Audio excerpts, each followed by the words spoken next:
এহসানুল হক মিলন uncle, মাননীয় শিক্ষামন্ত্রী, পরীক্ষা বিষয়ক মন্ত্রী। কারণ আমি দেখি নাই যে উনি শিক্ষা ব্যবস্থা বা শিক্ষা নিয়ে কিছু করতেছে। আমি জবে থেকে ওনাকে চিনি, ওনার স্টোরি শুনছি, ততবারই শুনছি যে উনি পরীক্ষার সময় আসলে ওনার জব শুরু হয়। ওনার জব কিন্তু মানে আমার যা মনে হয় ওনার জব কিন্তু সারা বছর থাকে না, ওনার চাকরি হচ্ছে ওই পরীক্ষার ওই সময়টা। ওই সময় আমি ওনারে দেখি সবসময়। হেলিকপ্টার নিজেই দেখতেছি, কোথায় কোথায় নকল করতেছে, সবাইরে ধরতেছে। এবার আমি এইচএসসি 26 ব্যাচ আজকে পরীক্ষা দিয়ে আসলাম। প্রত্যেক শ্রেণীকক্ষে প্রত্যেক পরীক্ষার কক্ষে কক্ষে সিসি ক্যামেরা লাগাইছে যাতে কেউ নকল না করতে পারে।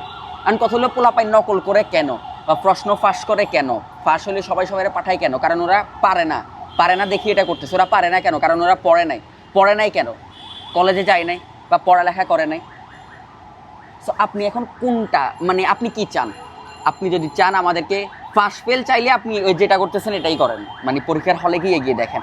আর আপনি যদি চান আসলে জাতি শিক্ষিত হোক, আসলে জাতি পড়ালেখা করুক, স্টুডেন্টরা পড়ালেখা করুক, তাহলে আপনি পরীক্ষার হলে কেন্দ্রে কেন্দ্রে এগুলো না করে আমার মনে হয় যে শিক্ষা ব্যবস্থাটা একটু চেঞ্জ করা দরকার।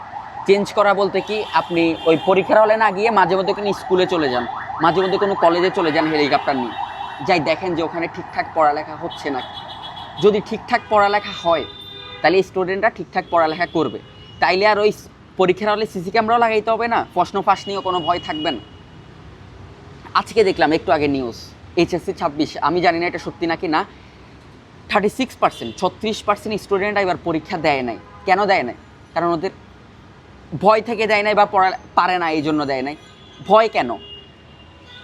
আমাদের এবার ফুল সিলেবাসের পরীক্ষা, এর উপর সারা বাংলাদেশে সমান, মানে সেম প্রশ্ন প্রথমত অনেক হার্ড হয়েছে, এটা নিয়ে আমার কথা নাই। আমরা পড়ালেখা করি না এই জন্য আমাদের কাছে হার্ড লাগছে।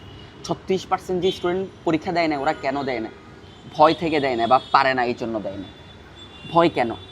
এত বছর পর আমাদের মানে লাস্ট অনেকবারই তো হাফ সিলেবাস, বাট আমাদের ফুল সিলেবাস, এটা আমাদের একটা ভয়। এর উপরে নিউজে দেখতেছি যে পরীক্ষার হলে সিসি ক্যামেরা লাগাচ্ছে, সাইলেন্ট এক্সপেল, এটা ওইটা, পোলাপাইনের বিচি তো এমনি কাঁধে উঠে যাবে ভাই। কি দরকার এত কিছু করার? আমার কথা হচ্ছে, আমার মনে হয় যদি আপনি পড়ালেখা শিক্ষা ব্যবস্থা যদি চেঞ্জ আনতে পারেন, এগুলার আর কোনো দরকার হবে না। পোলাপাইন তখন শিক্ষা ব্যবস্থা চেঞ্জ, ওরা পড়তেছে, ওরা শিখতেছে, ওরা জানতেছে, ওদের আর পরীক্ষা নিয়ে ভয় থাকবে না। নকলও করতে হবে না ওরা, কারণ ওরা সব জানে, সব পারে, না পারলেই তো নকল করবে। তো আপনি নকল না আটকাই ওই গোড়ায় ধরেন, মানে যেটা দরকার। আপনি শিক্ষা ব্যবস্থায় যদি চেঞ্জ আনতে পারেন তাহলে এগুলার আর কোনো মাথা ব্যথা আপনি লাগবে না। অ্যান্ড বলবেন শিক্ষা ব্যবস্থায় কী চেঞ্জ আনবো? আমি একটাই কথা বলি, আমাদের প্র্যাকটিক্যাল, এই যে আমি ইন্টারের প্র্যাকটিক্যাল, আমি মানবিক শাখায়, তো এখানে আমার আইসিটি আর মনোবিজ্ঞান। আমারে কেউ বুঝাইতে পারবেন যে প্র্যাকটিক্যাল এগুলোর আসলে কাজটা কি? আমি তো দেখি না এগুলোর কোনো কাজ আছে।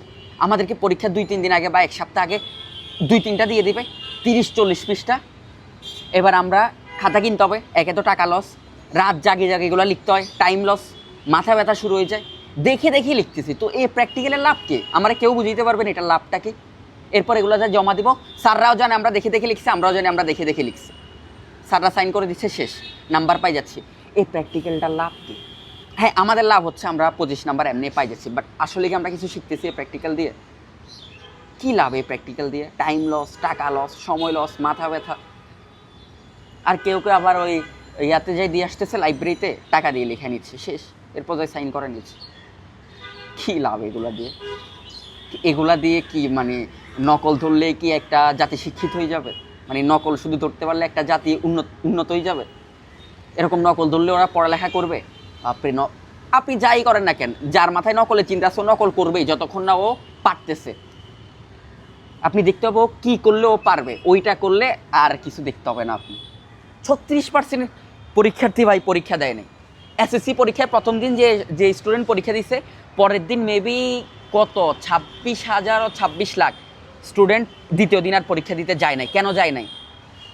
লক হয়ে গেছে সব।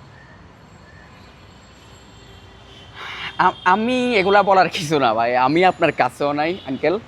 আমি কোন এলাকার কোন একটা পোলা এত কিছু বলতেছি, জাস্ট আমার কষ্ট থেকে বলতেছি। আমি আজকে মানে পরীক্ষা দিয়ে আসার পর থেকে ভিডিওটা করব ভাবতেছি, করতে পারতেছি না। এই ভিডিওটা যে করছি, এর আগে 7-8টা ভিডিও করছি, আমি বারবার কেটে দিচ্ছি, কথা বলতে পারতেছি না। আমি কি বলবো, কি উল্টাপাল্টা আবার কি বলে কি ঝামেলা, আমার নাম্বার নিয়ে আমার ফেল করাই দিবেন, ভয় কিছু বলতেছি না। আমি 7-8বার ভিডিও করছি। সো আমার মনে হয় আঙ্কেল আপনি যদি আসলেই চান যে জাতি শিক্ষিত হোক, পড়ালেখা করুক, তাহলে শিক্ষা ব্যবস্থা একটু চেঞ্জ আনা দরকার। আর আপনি যদি চান না যে আরে আমি নকল ধরতেছি, আমার এ নিয়ে পোলাপাইন রিলস বানাচ্ছে, নিউজ হচ্ছে, আমার ভাল লাগতেছে, ওইগুলো হলে ইউ ক্যান, যা করতেছেন তা করতে পারেন। That's it. আমি জানি না আমি কী কী বলছি, কেউ উল্টা পাল্টা ভাবি গালি টালি দেওয়ার দরকার নেই। যদি আমার ভুল হয় আপনারা কমেন্টে বলেন যে আমার এটা ভুল হয়েছে। আশা করি সবাই শেয়ার দিবেন, আঙ্কেলের কাছে যাইলেও যাইতে পারে আমার ভিডিও। আমারে ফেলটেল করাই দিয়েন না আবার। টাটা।